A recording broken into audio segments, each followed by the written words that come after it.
Morning, everybody. I'm Phil Handy. I'm here with Patricia, Levesque, and Matt Goldner this morning, and I'm going to talk a little bit about what we did in Florida.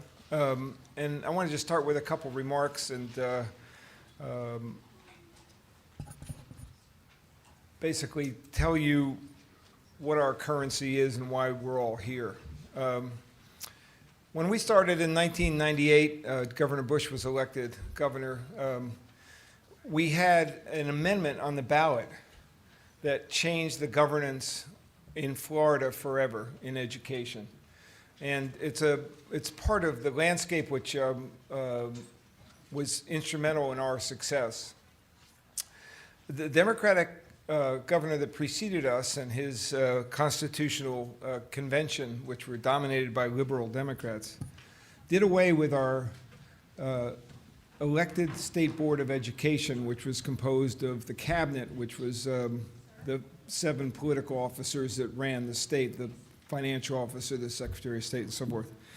And on the basis that they had way too much to do, they created, through the referendum process, which passed about 55%, a referendum that totally redid governance in Florida education and created a 7-person Board of Education appointed by the governor and did away with 3 elected cabinet officers at the same time.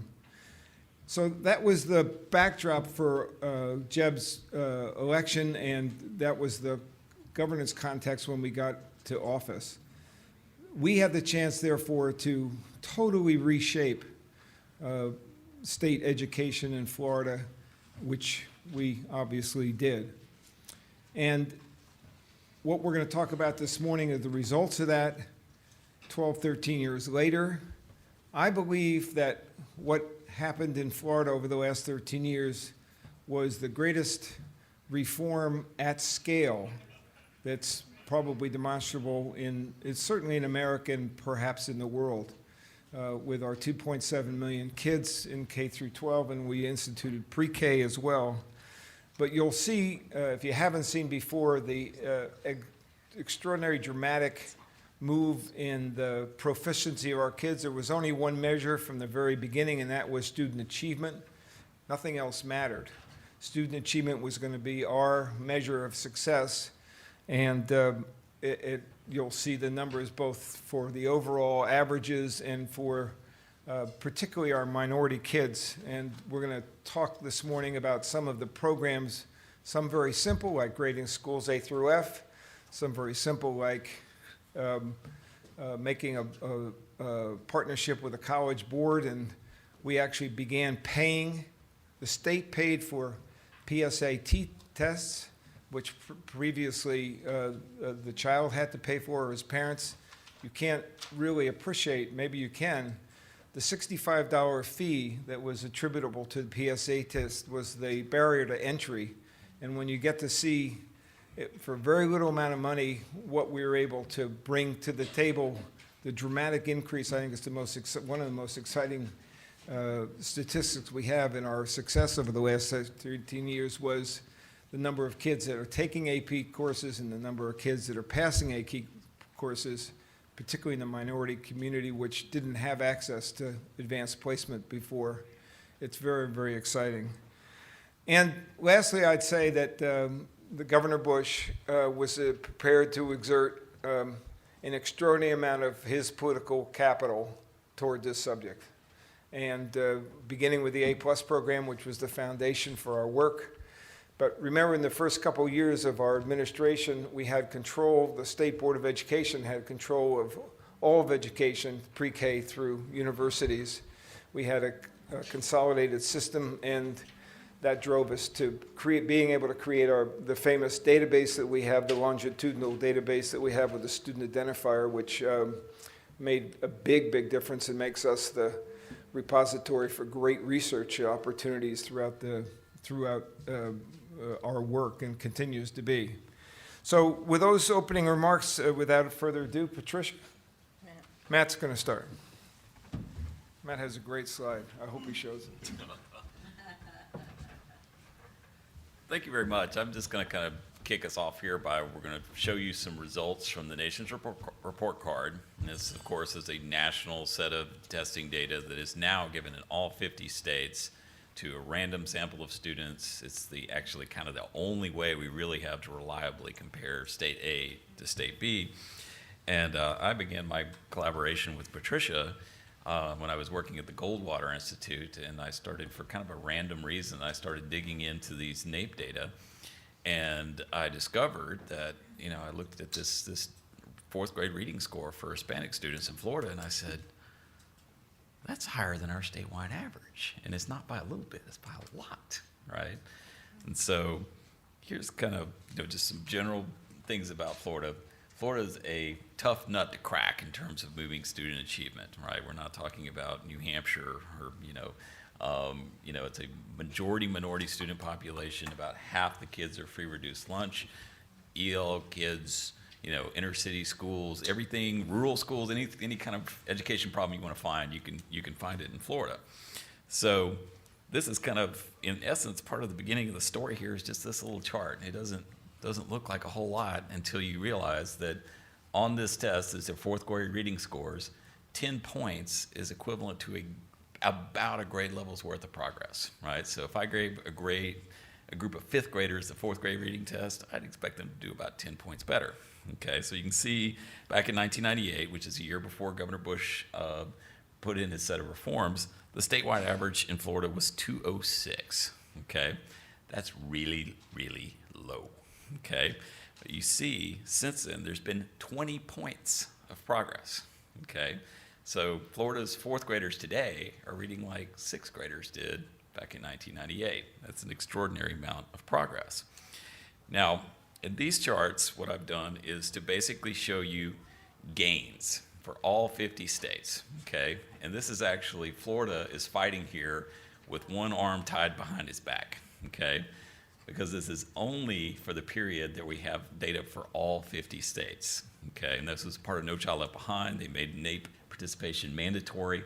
All 50 states are in this, and this is free and reduced lunch kids, and it's on all four major NAEP tests. So in here is fourth grade reading, fourth grade math, eighth grade reading, eighth grade math, okay? And only for free and reduced lunch eligible kids. Now, Joel Klein, who's on our board when he was chancellor of schools in New York City, I remember very vividly once said that people come up to him all the time and they say, Chancellor, you're never going to do anything about education until you do something about poverty, okay? And Chancellor Klein said, I tell these people, you've got it all wrong.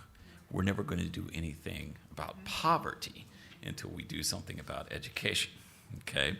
So this shows you all 50 states. Florida's total gains on all four tests is 47 points, okay? So they're doing better than a grade level per test on average, right?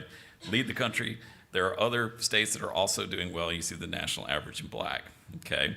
Now the reason this is fighting with one hand behind your back for Florida is because there were big gains in Florida between 1998 and 2003. They're not included here, okay? It doesn't matter. Florida does well anyway.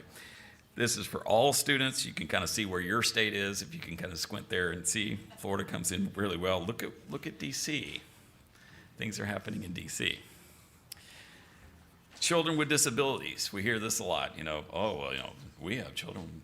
Okay, children with disabilities are also making big gains in Florida, and Florida leads the nation. Okay, Hispanic students, again, big gains between 2003 and 2009. This is after really spectacular gains between 1998 and 2003. I make the point that, I don't know if this is on, that the children with disabilities are held to the same standards as everybody else, and I think that's an overwhelming cause for what the kind of results we've seen. Absolutely. If you look at ELL students, you see big gains in Florida, and people often ask, like, well, what did they do? And I was like, well, they taught them how to read, right? They did basically the same things they do for all the students. So Hispanic students, finally African-American students, again, the biggest gains in the country. So, I mean, to me, the really great thing about the Florida story that's really important for those of us from states like I live in Arizona, we have a majority minority student population. We have challenges. We have students coming up from Arizona that don't read Spanish, all these things. And, what the Florida story shows us is that demography is not destiny.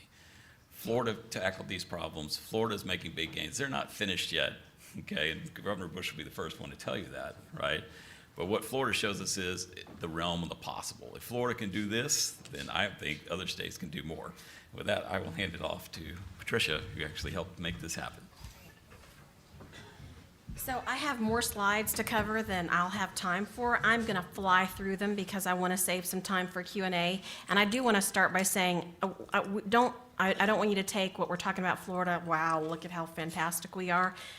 The real point is we stunk so badly and we're able to move in a very short period of time. And so we hope that one or two of the things that you hear of today on policies that were put in place, you could take and would work in your state. So we did several different reforms. I'm going to fly through them. The first is we started grading our schools A, B, C, D, F. So we have our state test. Everyone has a state test. You can see the grades that we test students in. The scale at the bottom is what our student results are. So a level 3 student is grade level, 4 and 5 is above grade level, 1 and 2 is below. I should say that when we got there, they were grading schools 1 through 5, and nobody knew what was high and which Right. was low. We It was pretty used interesting. we used to have labels, like most of you have on your schools, making progress, satisfactory, level 1, 2, 3, 4, 5. No one really knows. You ask a parent, they don't know how their child's school's doing. A through F, the grading system may have been the most important thing we did. You grade a school A, B, C, D, F. Parents know A and B is good, D and F is not good, and C, there's a lot of room for improvement. Changing your label will make more of a difference than you can possibly realize. Very briefly, this is how we grade our schools. Half of the school's grade, if you read across the top, is proficiency. Are the kids grade level or higher on the test in reading, math, writing, and science? Let me back up one slide. Half of the grade is based on individual student progress, and we look at the progress of all students and the progress of the lowest performing 25%. The progress of the lowest performing 25% is very key because every school has a lowest performing 25%.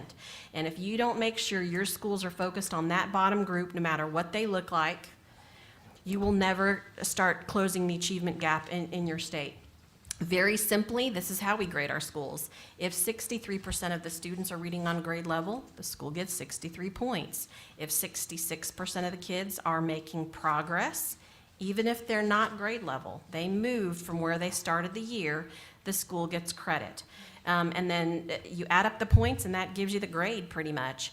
Principals can very easily see we did great in writing, we're going to keep doing it, we stunk in science, and the principals can shift resources, professional development to where they need. I'm going to skip through some of this. Everything that I just showed you is how we grade elementary and middle schools, and it's half of the high school's grade. We use other factors in the high school's grade like graduation rates, acceleration rates, which are the percent of kids taking and passing advanced placement courses, international baccalaureate, dual credit, industry certification, and we look at college readiness rates. This are the results. So the first year we started grading schools, we had more D and F schools than A and B schools, the red line, D and F schools. Fast forward to last year, we had 10 times as many A and B schools as D and F schools, and those dotted arrows are points in time where we raised the bar, where we made things harder. The label of A, B, C, D, F causes change. The first year we started doing it, superintendents who didn't care about the calculation before because no parent understood what satisfactory meant, started caring because parents then knew my child goes to a C school? What are you doing about it, principal? You want to create great pressure on local school districts to make sure kids are learning, grade your schools A, B, C, D, F. I can tell you about the impact. It's incredible. Parents know what's going on. I have too many stories to tell and not enough time to go through. What is tied to the school's grades? We give an incentive. Anytime a school increases a letter grade, they move from an F to a D, D to a C, C to a B, B to an A, they get reward money. The reward money goes to the local school principal, the teachers, and the parents, and they decide how to spend the money. The majority of them spend it on bonuses for the entire staff. We did not use new money. We took a current pot of money that was just formula funded to all 67 of our school districts and said, the first use of these funds is for rewards. and then whatever's left over, we formula fund to everyone. You can make a shift in just how you spend money that you are already appropriating and drive major change to your school, to your schools and student learning. We also created options and consequences, so anytime a school was labeled F for the second time, students in the schools got a choice to a higher performing public school in their district, a neighboring district, or to a private school. This was a very dramatic outcome because when the kids from the F schools went to the A and B schools, the parents in the A and B schools started worrying about, for the first time ever in their lives, how to make the F schools better. Right. And so it is unbelievable. So the parents from the wealthy suburbs began to think about the performance. And can I add to that? So the school board members Right. who represented the north side of town started caring what happened to the south side school, because they were hearing complaints from their constituents on these kids that are coming to our school. Well, everybody started to make sure those low-income schools got the attention that they needed. Did many stay in the F category? I'm sorry? Was there many that stayed in that F category? We have about 4,000 schools, and about 15 of them over the years have just kind of stayed FD, FD. And we're working on a strategy right now with our new commissioner on probably how to do some takeovers and major changes in those schools. And we put some magnet schools in the F schools as well that helped significantly. The voucher portion of our consequences was ruled unconstitutional by our state Supreme Court based on a state constitutional provision. But just for those of you who are interested in choice, I will tell you this. Numerous studies were done on that very small program with 750 students. And the D schools that had no Fs in their background compared to D schools that had one F, because the second F triggered a voucher. The D schools that had that one F did statistically significantly better than D schools that had no threat of school choice. And then what happened? Our Supreme Court, the dotted line, ruled it unconstitutional, and then there was just no difference the next year between those similar D schools. We had some more policies related to reading. So you know what the research says from the Casey Foundation, that 88% of the students who drop out, who do not graduate from high school, did not have basic reading skills in third grade. If you don't get third grade reading right, and we're promoting kids to fourth grade who do not have basic reading skills, they are doomed to struggle the rest of their middle school and high school careers. So Florida made it a policy, we call it literacy-based promotion. We promote students to fourth grade when they are ready, when they show basic reading skills.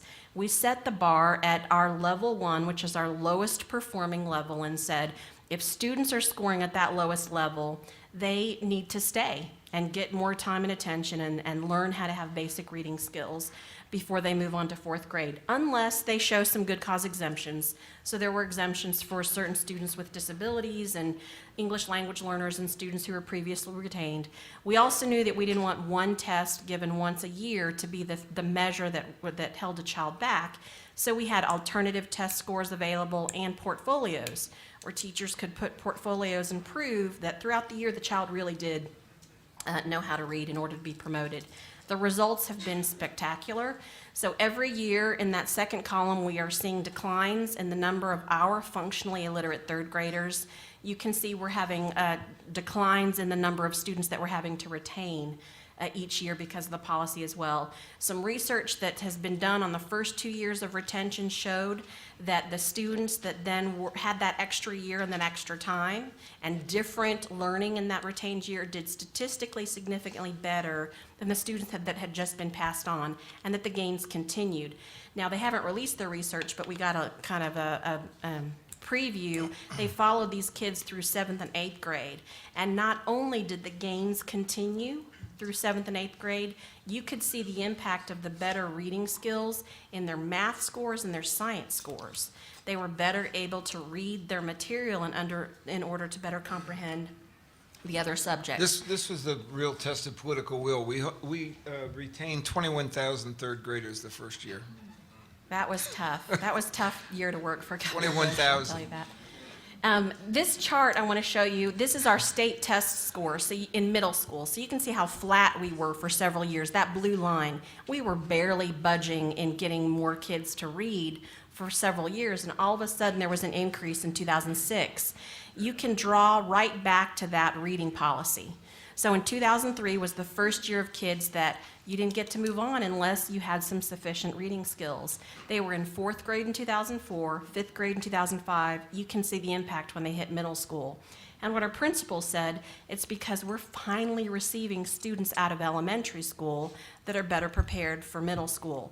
Let me tell you, 3rd grade teachers will have some angst. Your 4th and 5th grade teachers will love this policy because they know they're going to have less diversity of skill sets in order to teach, and they'll be able to focus more on the students that already have basic skills and get them ready for the next level. We did some other really innovative things that I, again, will fly through. We stopped funding failure. Many of you in your state funding formulas probably had things that Florida had. So we had a pot of summer school money. The only way the districts could get the money is they had to have kids sitting in seats in summer school. The only way you could get money for dropout prevention is to have kids sitting in dropout prevention courses. What we did was we took all those different pots of money, put it in one, and said to the districts, you're getting this money. You decide how to spend it, but we want you to prioritize your struggling schools, your struggling readers, and your kids struggling to graduate from high school. They did. Some of them didn't want to run summer school. They would rather help the kids during the year, after school tutoring, Saturday optional classes. This is one of those policies that our superintendents really appreciated because it empowered them to be efficient with the use of the money and intervening with students. Another policy that we want to highlight, a lot of what we've talked about is focusing on the lowest performing students and how do you get them at basic skills. Well, we wanted to push more kids to be college and career ready. We looked at the data and found that the most likely indicator of going to college is taking the PSAT or the plan test so that you were showing that you were going to take the college entrance exams in later years. 85% of the students in our A and B schools took the PSAT, less than 15% in our F schools took them. And as Phil said, money was part of the reason. The other part of the reason was a stigma of, it's just the snooty kids that take the PSAT. When you create a culture of everybody's doing it, you will get more and more students to succeed and to push. So for a state our size, we spent less than $2 million on providing free PSAT tests to our 10th graders. Most of your states, you would spend less than $500,000, an incredible investment. Because I will tell you what we did then with the test scores is we identified the students that really were prepared to take an advanced placement course. I will say this about Florida, it may not happen in your state. Sometimes our educators or our guidance counselors might have decided which students to take AP based on what they look like on the outside rather than what was in their brain. And so using the AP potential, that tool to take the test scores and then encourage the students that really were capable of advanced placement work made a huge difference. We also invested money into professional development because a lot of our D and F schools didn't offer AP classes, and the teachers need to be prepared to teach what we were hoping was an influx of students that we would be encouraging in those areas. We also took an existing pot of money that went to reward our schools whenever a student passed an AP exam and said $50 of that money went to the teacher for every child that passed an exam. You can't imagine how powerful that was. Here are the results. So we were on an upward trajectory on kids taking AP classes. I love this After we chart. put this program in place, we had incredible results, tremendous results on getting more kids to take AP exams. I want you to note the difference between even 2009 and 2010, the jump that we had there. Remember when I talked about school grading? We started adding in 2010 the performance and participation of kids on AP exams as how we measured whether high school was being affected. As soon as you measure, you care, and you will see results. And we saw a spike because now high schools realized I have to get more kids into college and career-ready courses and get them successful, and they drove students there. This is Another chart on exams taken. Let's see, AP test takers. Let me see, one of these is AP passed. I'll find it. We saw the same results on the number of kids passing exams. This is for Hispanic students, a 505% increase in Hispanic students taking AP exams, 719% increase for our African American students. This is pass scores. We had the same results on pass scores, passing scores for Hispanic students and African American students. Let me tell you, this policy is one of the best bangs for your buck, and you will see results immediately. If you put this policy into place in your state, it will help expand AP access to your higher performing schools, but it will really help your minority communities because it's an encouragement and incentive, and your rural districts as well. Highly encourage you to look at this policy. Quality educators, the only way you could be a teacher in the state of Florida, you had to go to College of Ed. We opened up a lot of routes to certification. So we accept any other state's teaching certificate. We accept the National Board and American Board certificate. We let our community colleges compete with our universities on teaching folks to become college of teachers. And we've had tremendous results. An adjunct certification as well. It's a district level certificate. So if you have a retired engineer or astronaut or someone who just wants to teach part-time, they're not going to go through your state certification process. Let your districts hire quality individuals. Sorry, I'm going to get some more. Teacher evaluation reform, we just passed this year where half of a teacher and a principal's evaluation will be based on student progress. In 2013-14, we're going to do some performance pay things. I'm going to skip through some of this stuff just because it's recent, so we haven't seen the results of it. We eliminated LIFO this last year. Any new teacher hired in the state of Florida is going to be on an annual contract. And we did lots and lots of school choice. We have McKay scholarships, which are vouchers for students with disabilities to go to any public or private school of their choice. Less than 5% of our students with disabilities participate, but research shows that those students do better, and the public schools that they used to go to, those students do better, those students with disabilities as well. We have tax credit scholarships for low-income students to go to the public or private school of their choice. Apologize. Tremendous increase in expansion of charter schools, including a new law passed last year that sets apart high-performing charter schools. So those that are getting good grades and are financially sound basically have a fast path to grow and expand their enrollment.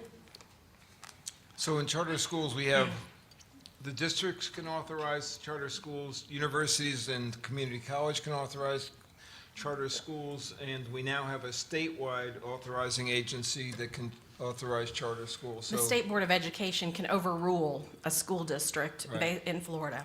We That had took an a- independent that took a lot of- authorizer, and Right. the courts threw that out for us. Voluntary pre-K, we do offer free pre-K for all 4-year-olds in the state, but it's basically a voucher program. Every parent gets $2,600 and can go to the public or private pre-K of their choice. And then we assess those students when they get to kindergarten to see if they were developmentally ready, do they recognize shapes and colors, and were they early literacy skills ready. And we use that data to track back to the providers, so the next year parents know which were the more effective providers. Virtual education, we have the Florida Virtual School where every home education, private and public school student in the state can take online courses. And we require all of our school districts to provide virtual course offerings as well. We started something new this last year where any public school can offer online courses. Any student in the state can take any course offered by any district, and the money follows the child. So if a little student in Sopchoppy, it's a very small town, wants to take AP Chinese and it's only offered in Miami, they can do it. And Miami gets the funding for it because they've provided the education. Further results, so these are our elementary scores on our state test. This is scores for students with disabilities. going in the right direction for English language learning students. And we're going to end on 2 slides on the NAEP. So if our African American students were treated as a state, they would tie or outperform the average student in 8 states. If our Hispanic students were treated as their own state, they would tie or outperform the average student in 31 states, including California, where we are today. And with that, that's really quickly what we did, and we are open to answer any more questions. Phil, I don't know if you mentioned, was the chair of our State Board of Education during many of these changes, and so he can talk to you also about some of the political dynamics of having to get these policies passed. So we'll open it up for questions. Anybody want to hear about the death threats? I'll just note here that this map is truly extraordinary. Okay. Now, Daniel Patrick Moynihan once said that he made a joke about this is 4th grade NAEP data. Daniel Patrick Moynihan once said that performance on the NAEP is perfectly correlated with proximity to the Canadian border, and that if a state wanted to improve their NAEP scores, what they should simply do is move closer to Canada, right? So if Daniel Patrick Moynihan were alive today and he saw Florida Hispanic students outscoring the statewide average or tying the statewide average in Minnesota on a test given in English, I think he'd be very happy.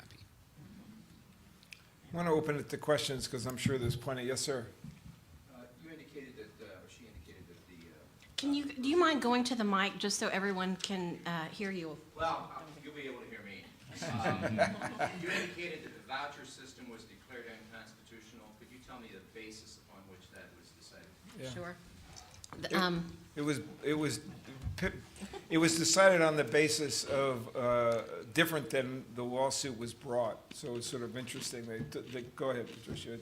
Our Florida Supreme Court, that Wiley bunch, took a provision that most of you probably have in your constitutions that says the legislature has to provide a free system of public schools. In most states, you read that as that's the minimum the legislature has to do. You have to provide a free system of public schools. Our Supreme Court said that's all you can do. And they said that's it, that's the maximum, that's all you can do. And it's one of those rulings that I've heard law professors talk about. This is the most arcane, bizarre, twisted ruling that we've ever heard, but it's the ruling in our state. And you won't have those problems unless you have a court like ours. Hi, Kayla McGannon from Stanford Children in Colorado. Can you talk a little bit about the 3rd grade year for the children that are retained and how you ensure that it is a different year?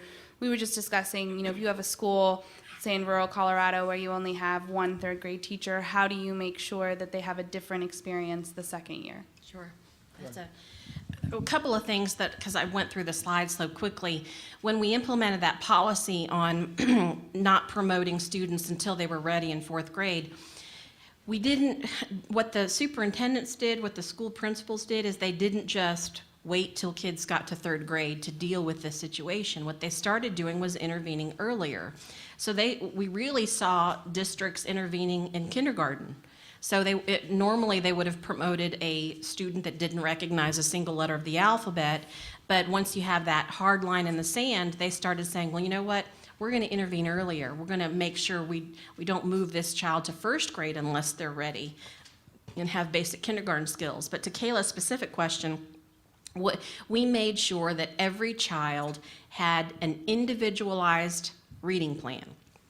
I'm not an educator, but I know that based on the science, there are 5 pillars, the 5 pillars of what reading is based on, and each child may have a different weakness. Some may not be able to recognize letters and sounds. Others may be able to, but they read so slowly that they don't remember what they started reading at the beginning, and those take different interventions and different strategies.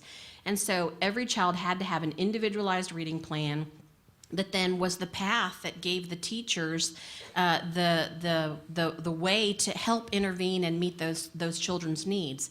We had some schools that created mixed grade classrooms so that it was a 3rd and 4th grade class, so the student was still getting their 3rd grade interventions, but they were able to go ahead and take 4th grade reading.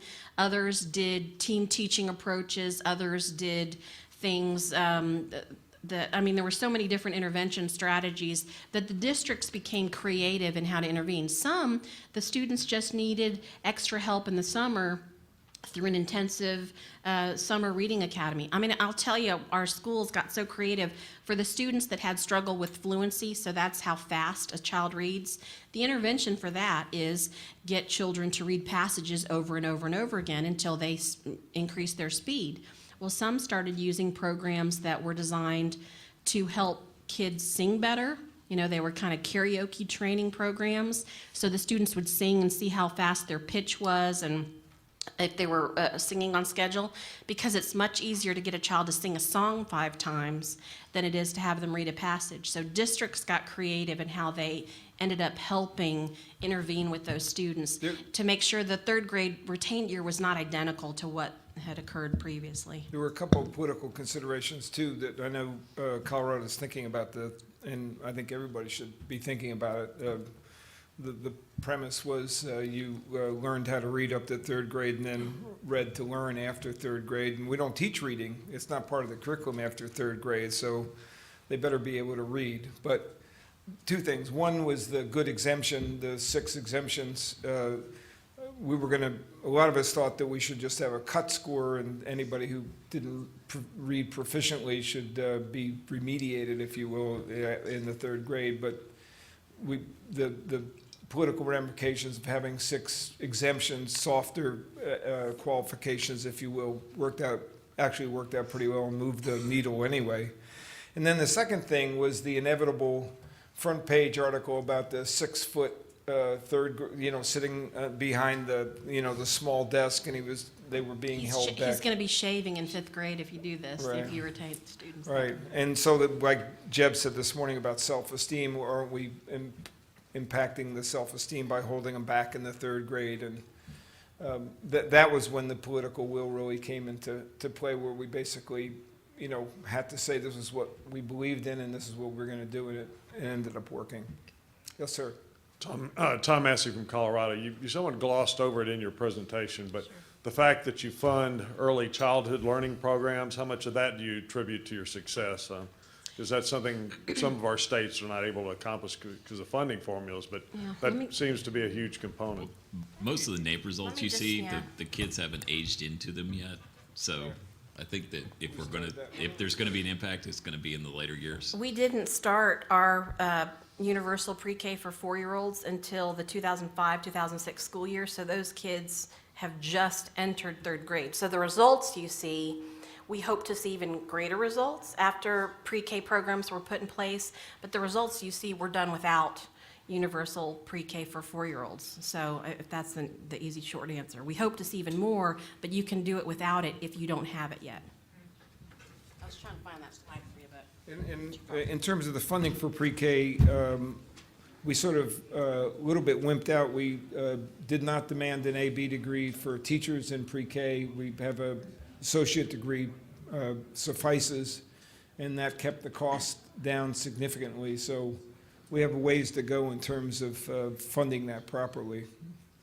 Yes, sir. My name is Skyros. I work for the Connecticut Coalition for Achievement Now. And first, I want to say congratulations to Patricia, who just won the MVP at PiNet 2011. I think when we see these charts, we can definitely understand why you would receive that kind of award. My question is, how much of this reform were you able to achieve through acts of the state legislature, and how much of it were you able to do through executive leadership from the governor and the commissioner? And I think the second question is, what role would you say that the leadership from the governor and the commissioner played in getting the legislation passed? First of all, we did have a fabulous governance system. So we had a legislature that was in sync immediately. So we used our political capital very quickly in 1998, started passing A+.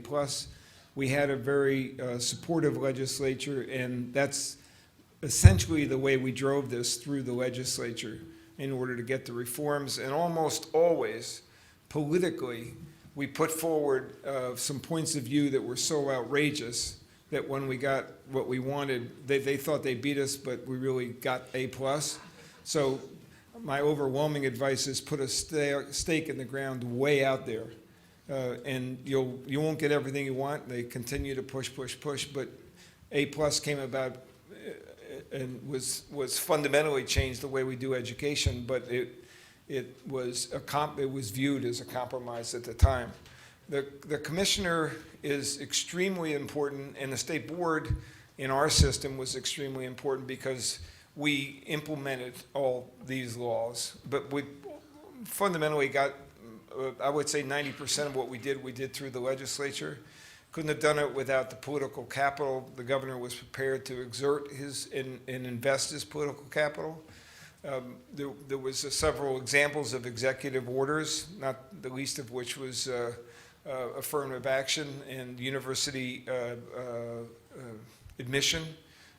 No longer, we didn't have the same vote that they had here in California about race, which we dealt with through executive order. So I would say that in our case, the state board acted, sort of held the line, whether it be charter appeals or whether it be superintendents. I can remember, withholding the pay of certain superintendents who didn't do all kinds of things. But ultimately, it was the superintendents that had to execute all this. But it was a lot of political will along the way. And I would add, you have to, of course, most of this requires a change in law. So you have to have a willing legislature and a strong legislature because these are tough policies. But you have to have a strong executive branch because if you pass A, B, C, D, F, and then your state board or your commissioner implements it in a way that everybody, the first year, everybody's an A, you're not going to create that pressure on improved student learning. So you have to have both. A very strong legislature and a strong commissioner and executive that will implement it faithfully.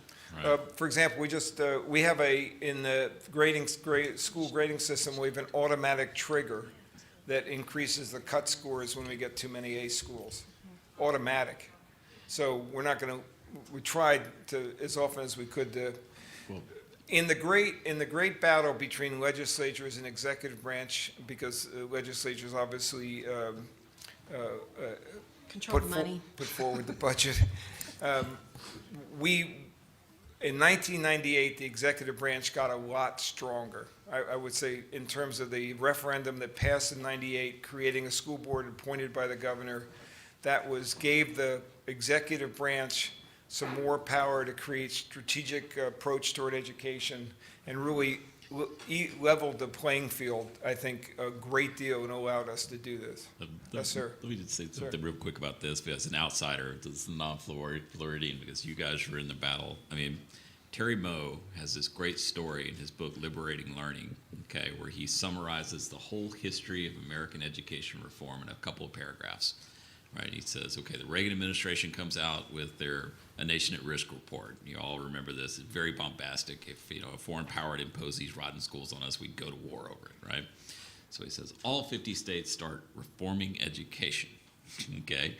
But he said what actually unfolded is a game of what he described as whack-a-mole, right? Mm-hmm. So in the game of whack-a-mole, people could, you could propose reforms, right? But the ones that certain vested interests, which he identifies mostly as the teacher unions, right, found themselves getting whacked, right? You could say, hey, let's do alternative teacher certification, whack. Let's do parental choice, and whack, right? And Terry basically said, they don't whack every mole every time, but they're awfully strong. They're big, they're powerful organizations. They're organized down to the district level, legislative district level in every legislative district in America, right? It's not that they whack every mole every time, but they whack most of the moles most of the time, okay? And when I read this story of Terry's, I said, this is actually the story of Florida, because Governor Bush, more than anything, all the governor's questions and all that's really important, but one thing you have to understand is to do this, it takes really hard work and it takes moral courage, okay? Most governors get to a line on education reform and they find out, whoa, there's the line. If I go past that line, there's going to be trouble, okay? Governor Bush and his team went blasting past that line, right? And they kept the focus on student achievement and doing what's right. And it's a lot easier as a lawmaker to say, we'll put some more money in the system and kick the can down the road and kind of hope for the best. The good thing is for the rest of us in the other states now is that we now know that when you do these types of reforms, you can get these types of results. So that's, in an important way, in my view, Governor Bush is really the trailblazer on this. Yes, sir. I'm from Oklahoma. We just passed the A through F grading system. Thank And you. now that it's Congratulations. Yeah. Well, what concerns me is that I think now that the education establishment realizes, okay, it's now law. If I were them, I would begin to try to discredit the basis for the grade. Did that happen in Florida? And do you have any advice for us in Oklahoma on how to counter that as that begins to happen? Keep it simple. Sure, yeah. Keep the calculation simple. When we started grading schools, we had factors in our, the main thing we did was we shifted from calling our schools level 1, 2, 3, 4, 5 to saying A, B, C, D, F. We did not change the calculation too much. And the year that we changed the letter grades, we had superintendents that said, well, don't put school safety into the calculation because we don't want principals who are concerned about suspending or expelling students that hurting their grade when they really need to get them in the classroom.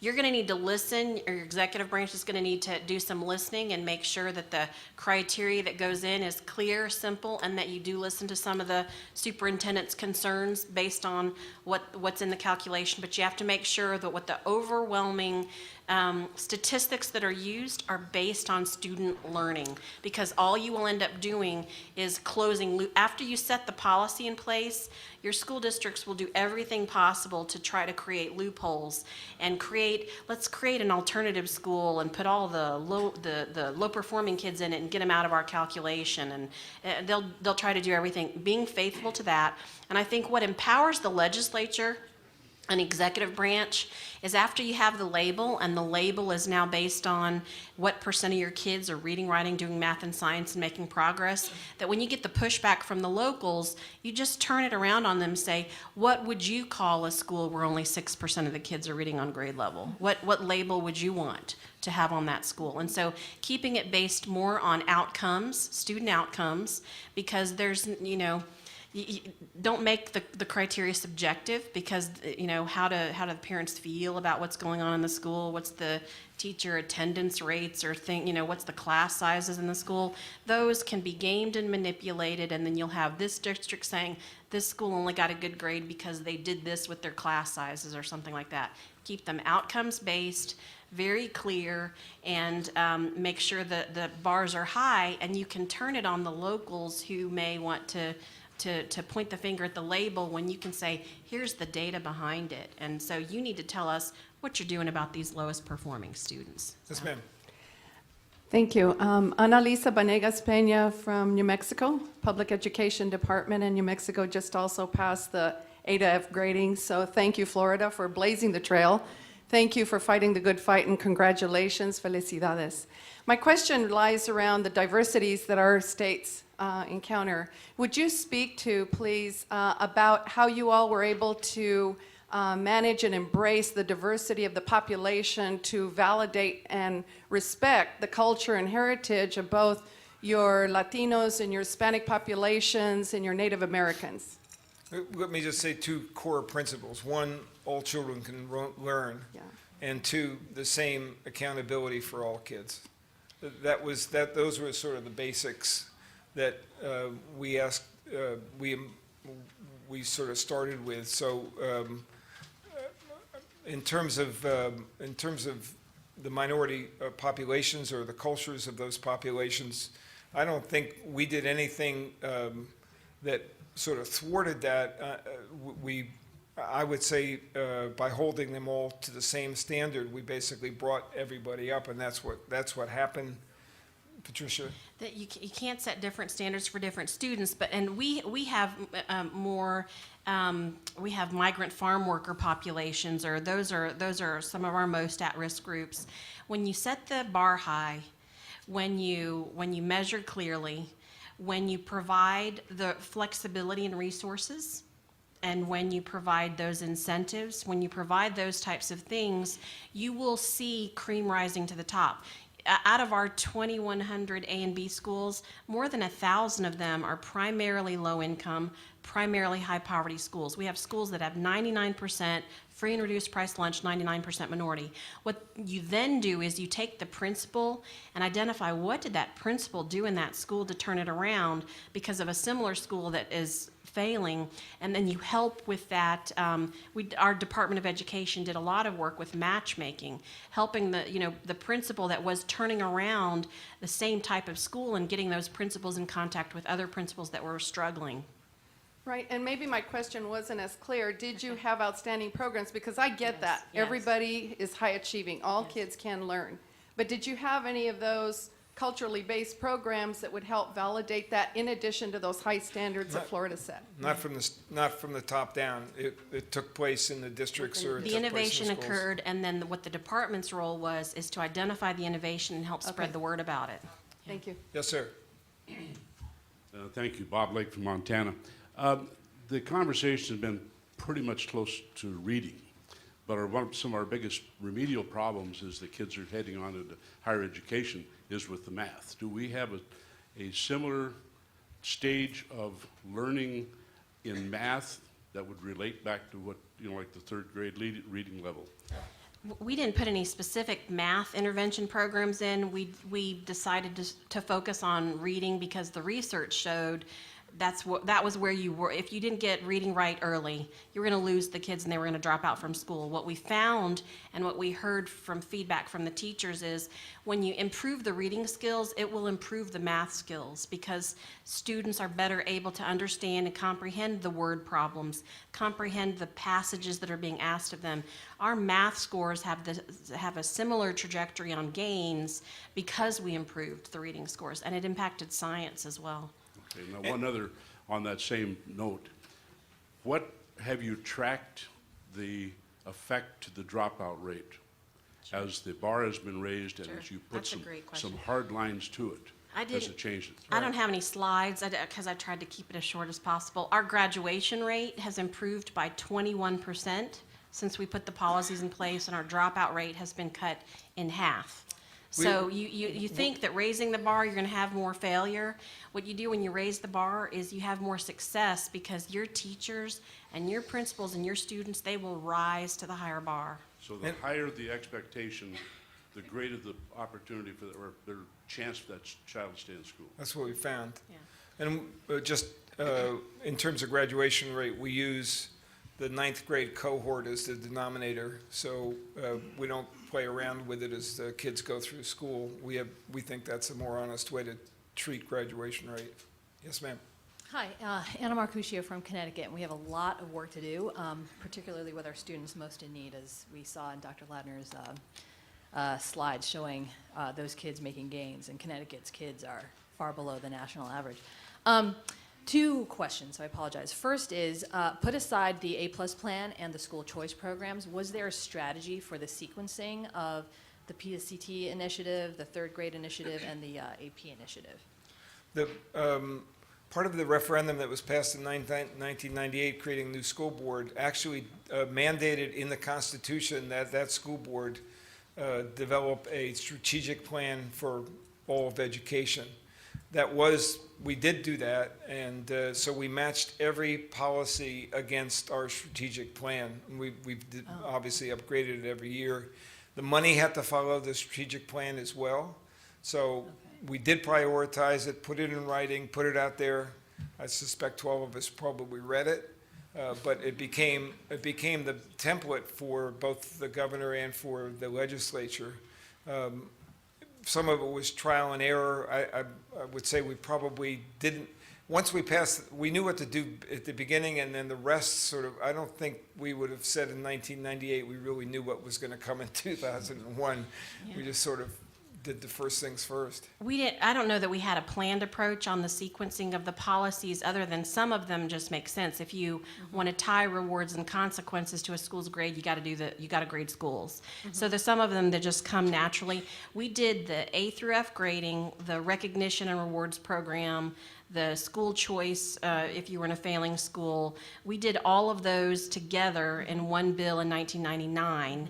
In 2000, the very next year, is when we did the AP, PSAT, the incentives, those types of things.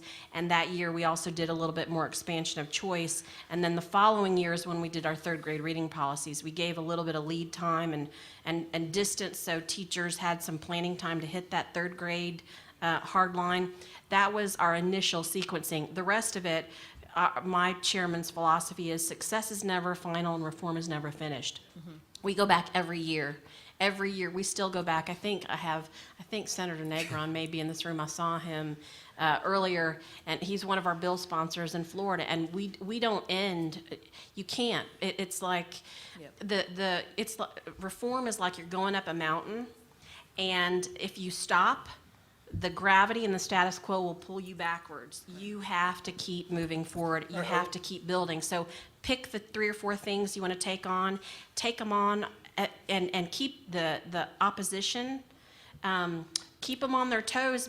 I talk to so many groups who say, here's the one thing we're going to push next year. We push 5 and get 3. You push 1, you maybe get nothing. Right. Push as many as you can, and you will succeed on more, the more fronts that you have. And you in moving. Connecticut, the foundation plays a big role in, since we've all left office, in formulating policy and formulating strategy. You have CONCAM in Connecticut, an outside strategic force or think tank, whatever, is very helpful in regard to these things. Great. One last question about the reward money to the A and B schools. So you said that it's not new money, so it's all distributed within the. So can you just talk a little bit about the mechanics of how that works and making sure that the money that's sent to the schools is actually spent on rewarding the teachers? The last part, the money was definitely sent to the schools. I used to take a lot of it myself. Might add, as many principals were aggravated by the reward as were pleased by the reward. It was aggravating for them because they had to distribute it, and they were not always excited about the process of figuring out where the money went. I was shocked by that, but that was true. But if you were an A or moved the letter grade up, there were some criteria by which you got the school recognition money, and it went automatically to the school when they got their school grade. We had to make sure the money was used on non-recurring purposes because Didn't want to make it part of it. you're not guaranteed that you're going to get that pot of money the next year. And so then the principals had to report back what was the decision on the expenditure of funds. And so most of them, like I said, used it on one-time bonuses, entire staff school-wide bonuses. It really did help everyone start working together. I have a friend who works in the cafeteria of a high school in Tallahassee, where I live, and let me tell you, the cafeteria workers know that they might get a $250 bonus at the end of the year if their students learn, and so they start paying attention. Who's skipping classes? Who's doing that? And they get the teachers involved because it becomes a whole school effort when they can participate in the rewards. Good morning, Rhonda Fields from Colorado. I was wondering if you could share some insight. Did the state have a common core curriculum, or did you leave it up to the discretion of each district? Oh, no, we had what we called Sunshine State Standards, which the FCAT was complied with, and those standards were compiled by DOE and about 600 teachers in each subject. So we thought they were pretty high standards, and we kept raising the cut scores, if you will, to measure proficiency. I might add that, back to the Oklahoma question, keep the school grades simple, because I promise you there'll be 53 things that legislators and others will want to add to it. We've just added science to ours, and one of the overwhelming conflicts that arise is that the conflict between politics and good reform in education. We just added science to our school grades. The average cut score in order to gain proficiency in science, we had to set it at 50. at 50, so it's pathetic. But if you said it properly, every school grade would go down. And so the conflict between politics and governing, the governor does not want to be seen to have lower school grades, but it's the right thing to do. And so this becomes the art of the compromise, obviously, but we've added science to the school grades this year. We are moving toward Common Core standards, Representative. So we at the foundation hope to see Florida scores drop when we go to Common Core. We're one of the few folks that probably believe we have too many A and B schools. And so what Phil is saying, if you remember that chart on how the A and B schools and the D and F schools and the 4 dotted lines on raising the bar, we've now moved to a process of every year, if our schools are exceeding at the elementary, middle, or high school level, the next year the cut scores go up. So there's automatically going to be an increase in the bar when elementary schools are ready for it, when middle schools are ready for it, when high schools are ready for it, because that is the politics that's involved.